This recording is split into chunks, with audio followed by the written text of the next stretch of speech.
जस्तै एउटा देश त वास्तवमा धनीले भन्दा गरिबले चलिरहेको हुन्छ नि, होइन र? धनी त धन हुन्छ, उसको एकाउन्ट हुन्छ, ल यस्तो गर्छ, सिग्नेचर गरेर बस्या हुन्छ।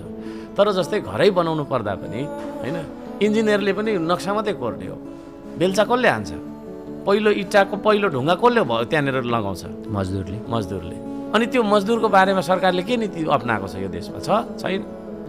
हामी मजदुरको, किसानको बारेमा यति राम्रो नीति ल्याउँछौँ, बिमाको कुरा, स्वास्थ्यको कुरा, होइन, पर्सनल्ली तपाईँको छैन डेटा उठाएर हामी काम गर्छौँ। र उहाँहरूलाई चाहिँ मैले काम गर्दाखेरि केही हुँदैन रहेछ भन्ने, अब सेफ्टी छैन है। अब विदेशतिर हेर्छु होइन, तपाईँको पुरा लगाएको हुन्छ सेफ्टी, होइन, 5-10वटा हार्नेस लगाएर काम गरिरहेको हुन्छ। यहाँ हेर्छु तपाईँको चाहिँ नि बाँसको खाट, होइन, यस्तो गरेर बाँसमा है, बाँसमा उ गरेर कलर लगाइरहेको हुन्छ, केही छैन है, डोरीले पनि केही छैन, बाँसमा गरिरहेको हुन्छ। अब त्यस्तो मजदुर इनकेस लडेर तपाईँको ढाड भाँचियो भने के हुन्छ? भाँचिरहेको छ, होइन?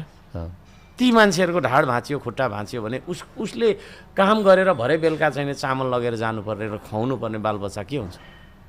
ऊ त सडकमा आयो, होइन? यी सारा कुराहरूलाई हेर्नुपर्ने छ। र श्रम संस्कृति मात्रै मैले तपाईँको इन्टरभ्यू मार्फत, हुन त आमसभाबाट पनि भने हो, इन्टरभ्यू मार्फत बसेर भन्ने मौका पाएँ। त्यस्ता मान्छेहरूको लागि यदि सरकार चाहिन्छ भने श्रम संस्कृति मात्रै त्यो सरकार हो। अर्को